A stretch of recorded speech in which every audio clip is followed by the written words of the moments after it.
Hello everyone, welcome to UPSC पे चर्चा with विशाल। तो आज का जो सेशन है वो हमारा मेंटरशिप सेशन है, जो कि एक फ्री सेशन है हमारा, जिसमें कि आप लोग कुछ भी डाउट पूछ सकते हैं। और इफ अगर आप भी अपने कुछ डाउट पूछना चाहते हैं तो आप अपना डाउट को कमेंट सेक्शन में कमेंट कर सकते हैं। और आप डिस्क्रिप्शन में दिए गए किसी भी लिंक से इस सेशन को लाइव अटेंड भी कर सकते हैं, जिससे कि जब भी ये दोबारा लाइव सेशन होगा तो आप अपने डाउट को क्लियरली पूछ पाएं। और इसके अलावा हमारे 2 बैचेज़ भी फ्री चल रहे हैं, जो कि एक सीसेट बैच है, जो कि अभी उसके आई थिंक 14 लेक्चर कंप्लीट हो चुके हैं। एक हमारा इकोनॉमिक्स का बैच है, तो आप उनकी भी प्लेलिस्ट को देख सकते हैं।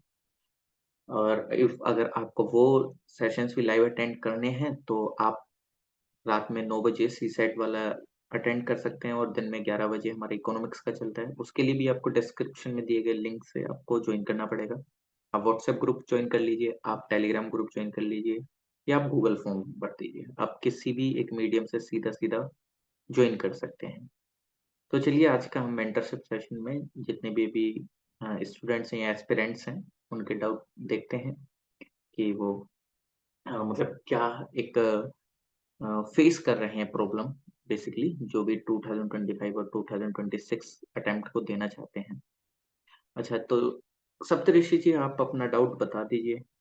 तो फर्स्ट, आपका क्या डाउट है बेसिकली? सर, मैं तो। अच्छा, एक पॉसिबल आप कैमरे पे आ सकते हैं? Yes sir. हाँ, ओके, ठीक। इससे one to one communication better रहेगा।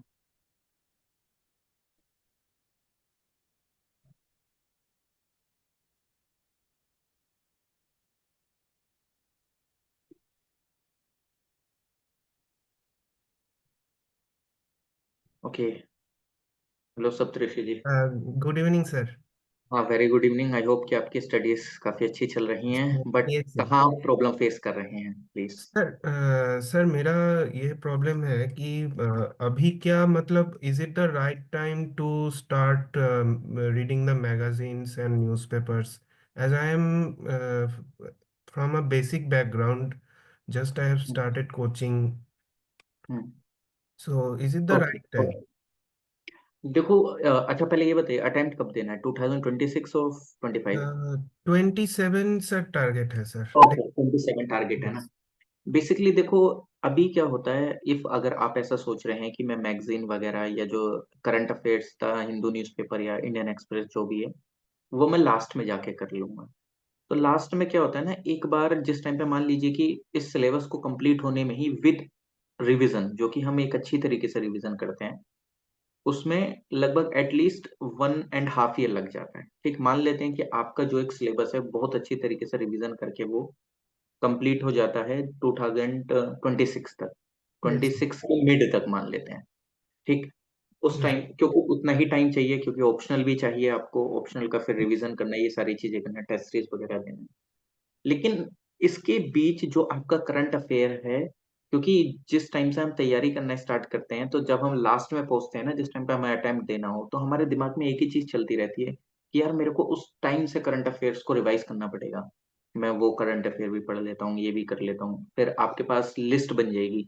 जस्ट लाइक जैसे आजकल अगर मैं ट्रेंड बताऊं तो, कि विजन आईएएस की मंथली मैगजीन फॉलो कर लिया है, इस कोचिंग का ये फॉलो कर लूंगा, ये कर लूंगा, तो आपके पास इतना ज्यादा मटेरियल आ जाएगा कि आप एक चीज को पढ़ेंगे फिर दिमाग खराब होगा, फिर आप दूसरा उठाएंगे फिर दिमाग खराब होगा, समझ नहीं आएंगी चीजें। यानी कि आप एकदम से ही आपके ऊपर एक प्रेशर सा आ जाएगा। अभी क्या है, मैं ये नहीं कह रहा कि अभी आप एकदम से पूरी तरीके से भी स्टार्ट कर दो, कोई दिक्कत नहीं है। अभी से आप छोटा छोटा एक initiative low, initiative in the sense कि मैं ये नहीं देखो, द हिंदू न्यूज़पेपर और इंडियन एक्सप्रेस पढ़ते समय हमें एकदम से चीजों का मतलब क्या होता है कि हमें समझ में भी नहीं आती है कि ये किस कंटेक्स्ट में चीजें कह रहा है, ये कह रहा है मतलब ये जो एडिटोरियल है इसके अंदर जो एडिटर है वो क्या कहना चाह रहा है। यस। हमको कोई भी बोल देता है कि द हिंदू न्यूज़पेपर पढ़ लो, इंडियन एक्सप्रेस पढ़ लो, अरे भाई पढ़ना कैसे, समझ तो नहीं आ रहा है। सबसे बड़ा इशू तो वही है ना, समझ नहीं आ रहा है। भले से ठीक है आपकी इंग्लिश अच्छी है, सारी चीजें अच्छी है, मैं मान लेता हूँ, लेकिन जो उसका एक बैकग्राउंड होता है ना वो समझ नहीं आता। ठीक, मान लीजिए कि जैसे आज आपने एक हिंदू न्यूज़पेपर के अंदर में एक आर्टिकल की हेडलाइन पढ़ ली कि ट्रम्प ने मना करा है कि इफ अगर कोई भी ब्रिक्स करेंसी को प्रमोट करेगा तो हम 100% टैरिफ लगा देंगे। अब आपने वो पढ़ लिया, आपको समझ आ गया, लेकिन आपको यही नहीं पता कि एक्चुअल में ब्रिक्स करेंसी क्या है और ब्रिक्स करेंसी क्यों लाई गई है। ब्रिक्स करेंसी हम बेसिकली उसका एम क्या है, उसका ऑब्जेक्टिव क्या है, और ट्रम्प ने अगर ये बात कही है तो वो क्यों कही है, वो कंटेक्स्ट नहीं पता है, लेकिन आपने हेडिंग पढ़ के वो सारी चीजें कर ली हैं। तो इससे क्या होता है, जिस टाइम पे आप अभी स्टार्ट करते हैं तो आपके दिमाग में नहीं बैठती हैं चीजें। तो अभी आप सिर्फ एक छोटा मोटा इनिशिएटिव ये ले सकते हैं कि आप किसी भी एक कोचिंग इंस्टीट्यूट का या कोई भी एक यूट्यूब पे आपको जो एनालिसिस मिलता है द हिंदू न्यूज़पेपर का, आप वो हम्म। एनालिसिस देख लीजिए। मैं ये नहीं कह ओके। रहा कि आप पढ़ो पूरा न्यूज़पेपर पढ़ो, एटलीस्ट आप एक एडिटोरियल पढ़ लीजिएगा। देखो मंथली मैगजीन आती है मंथ के एंड में, ये हम डेली, हमको खुद नहीं पता कि हम 1.5 आवर या 2 आवर या 2-3 घंटे हम कहाँ चले जाते हैं। मैगजीन तो एक मंथ के एंड में जाके आ रही है ना, 30 दिन बाद मैगजीन आ रही है, उसको पढ़ने में कितना टाइम लगेगा, हद से हद मैक्स टू मैक्स 3 से 4 घंटे। मान लेते हैं कि 4 से 5 घंटे, 5 से 6 घंटे आप लगातार नहीं पढ़ रहे हैं, 2-3 दिन में आपने टारगेट बनाया कि मैं 2-2 घंटे पढ़ रहा हूँ, तो 2 घंटे तुम वैसे भी वेस्ट कर देते हैं, दो जी। घंटे तुम वैसे भी वेस्ट कर देते हैं। तो उससे क्या होगा, आपका बर्डन कम होगा। और अभी जब आप अभी से करंट अफेयर करेंगे तो आपके लास्ट में बर्डन नहीं रहेगा। ठीक, दो चीजें ध्यान रखना, मैं ये नहीं कह रहा कि लास्ट में करना गलत है, लास्ट में करना भी ठीक है, लेकिन प्रेशर बहुत ज्यादा बढ़ जाता है। ये मेरा खुद का एक सेल्फ एनालिसिस है और मेरा खुद का एक सेल्फ एक्सपीरियंस भी है चीजों को लेकर, तो इसलिए बता रहा हूँ मैं आपको कि जिस टाइम पे लास्ट में प्रेशर बनता है ना, तो आपको क्या ध्यान आता है, अरे यार अटेम्प्ट आ गया, पॉलिटी पढ़नी है, इकोनॉमिक्स पढ़नी है, सी सेट करना है, ये करना है, वो करना है, उस चक्कर में ध्यान नहीं रहेगा। जो भी आपने पढ़ा है वो भी धीरे धीरे निकलता जाएगा। यूपीएससी एक बोलते हैं ना पेशेंस, पेशेंस आपको यहीं से मिलेगा जब आप धीरे धीरे चीजें करेंगे, क्योंकि लास्ट में जाके पेशेंस जैसी चीज खत्म हो जाती है। जिस टाइम पे जनवरी आता है ना, यस एक सर। कोट चलता है, जनवरी जन गया, फरवरी फुर, मार्च में पेपर हुआ, अप्रैल में घर, कुछ इस तरीके से है, तो पता नहीं चलता है कि कब टाइम निकल गया।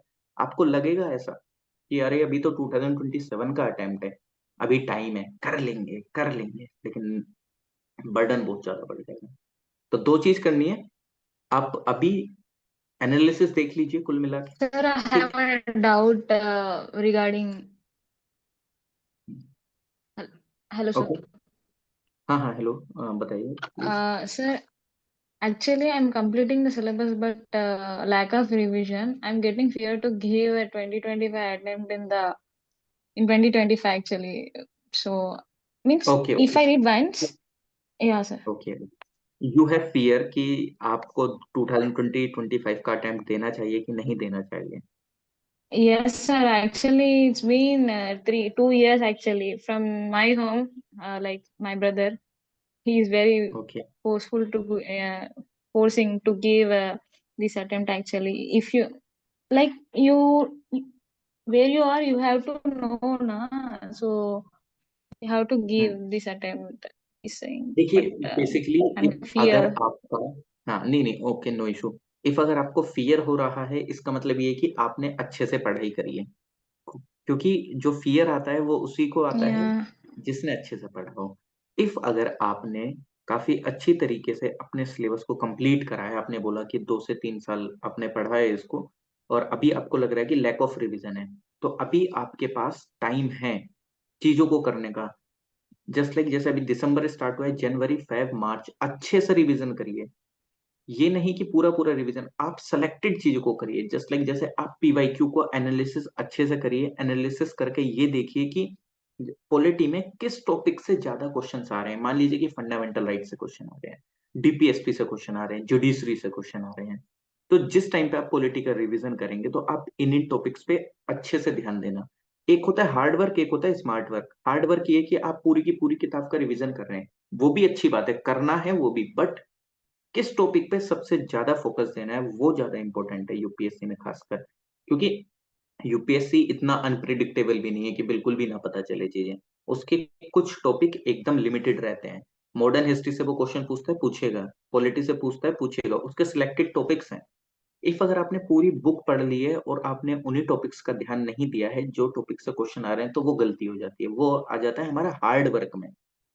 तो अभी आपको सिर्फ क्या करना है, आप अच्छे से अभी पीवाईक्यू एनालिसिस करिए, और जो कि बहुत ज्यादा जरूरी है, कहा किसके लिए, अगर आप अटेम्प्ट दे रहे हैं, ये आपको लास्ट में भी करना पड़ेगा या अभी कर लीजिए तो ज़्यादा फ़ायदे में रहेंगे, क्योंकि अभी आपके पास टाइम है और आप चीज़ों को कर सकते हैं। लास्ट में बिल्कुल टाइम नहीं बचेगा, लास्ट में आप सोचेंगे कि टेस्ट सीरीज़ करूँ, पीवाईक्यू करूँ, क्या करूँ? तो इसलिए अभी आप एनालिसिस करिए, उसके अकॉर्डिंग टॉपिक को देखिए किस टॉपिक से ज़्यादा क्वेश्चन आ रहे हैं। फिर उन टॉपिक्स का रिवीजन करिए, एक लिस्ट बना लीजिए, ठीक? वो आपको किसी भी Sir, कोचिंग के थ्रू भी मिल सकते हैं। sir, will you give like every day some topics? Like, if you have any time, can you prepare for Okay, us okay, and I daily will. targets Okay, be okay, completed? I will work on it. Like Shivin, you, yeah, sir, हाँ, Shivin okay, okay. Chowdhury, you know, no, sir. So हाँ, he, like that actually. Okay, okay, okay, no issue, no issue. I will work on it and मैं ज़रूर provide कराऊँगा और एक daily target भी बनाएँगे। Thank you so much for your suggestion. If अगर इसके अलावा कुछ और डाउट है तो बताइए। सच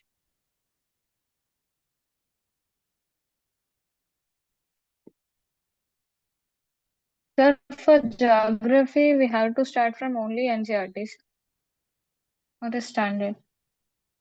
आपको सबसे पहले तो ज्योग्राफी के लिए एनसीईआरटी बुक पढ़नी चाहिए और एनसीईआरटी का आपने अच्छी तरीके से रिवीजन कर लिया है, बहुत अच्छी तरीके से आपने पढ़ लिए हैं, तो आप जीसी लियोन को फॉलो कर सकते हैं। That's it, more than enough, more than enough. NCERT and GC Leong more than enough है, वहीं से ही क्वेश्चन NCERT is बनेगा। from 6th to 12th, right? हाँ, 6 to 12 आप कर लीजिए ज्योग्राफी की आराम से, और आपको साथ में जीसी लियोन करने का टाइम मिलता है तो जीसी लियोन कर लीजिए, बस ये इनफ रहेगा।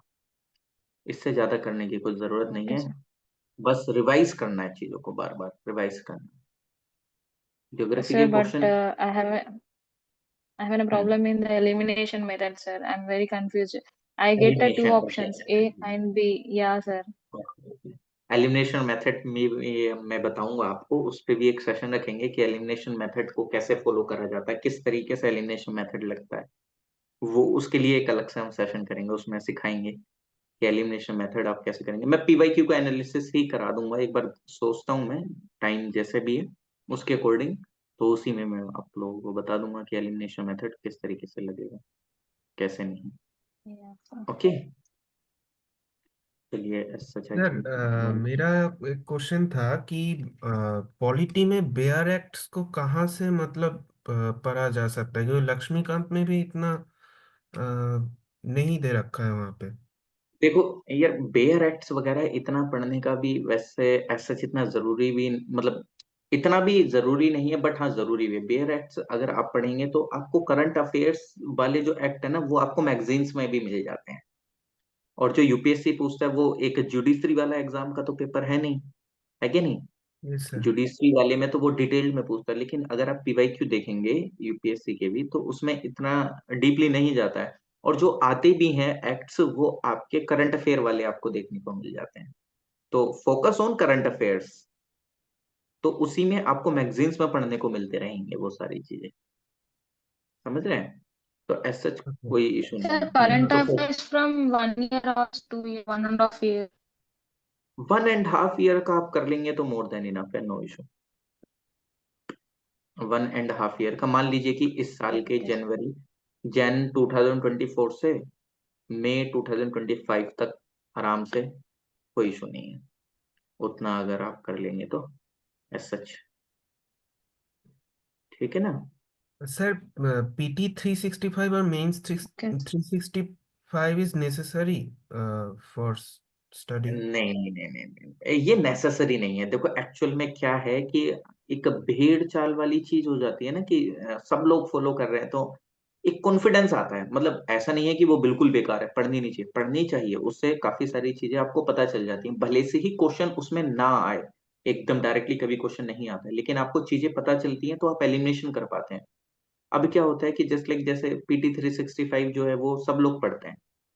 अब सबने पढ़ लिया, सब कोई बोलेगा अरे मैंने तो पीटी 365 पढ़ी, आपने पढ़ी, आपने पढ़ी, इस तरीके से। अब इससे क्या होता है कि आपके अंदर एक डिमोटिवेटिंग फैक्टर आ जाता है, यार सबने पढ़ लिया, मैंने क्यों नहीं पढ़ा है। और बाई एनी चांस मान लेते हैं कि इफ अगर उस साल प्रीलिम्स नहीं निकलता है तो तब आप अपने आप को गिल्ट में महसूस करेंगे, अरे यार काश मैं वो पीटी 365 पढ़ लेता। समझ रहे हैं? भले से क्वेश्चन नहीं आए डायरेक्टली, बट हाँ इफ यू हैव टाइम तो आप पढ़ लीजिए, क्योंकि ऑब्वियसली बात है उससे नुकसान तो होगा नहीं, आपको चीजें ही पता चलेंगी और कि हाँ किस तरीके से क्या होता है क्या नहीं होता है। अच्छे तरीके से उसमें कंटेंट आता है। विजन का जो मटेरियल है ठीक है, पीटी 365 वाला काफी अच्छी तरीके से वो बनाते हैं। मैं ये नहीं बोलूंगा कि मैं खुद नहीं पढ़ता था, मैं खुद पढ़ता हूँ। तो ऐसा आप पढ़ना चाहें पढ़िए, नो इशू, काफी अच्छा मटेरियल देते हैं। Okay sir. ओके। और सर आंसर राइटिंग को कब से स्टार्ट किया जा सकता है सर?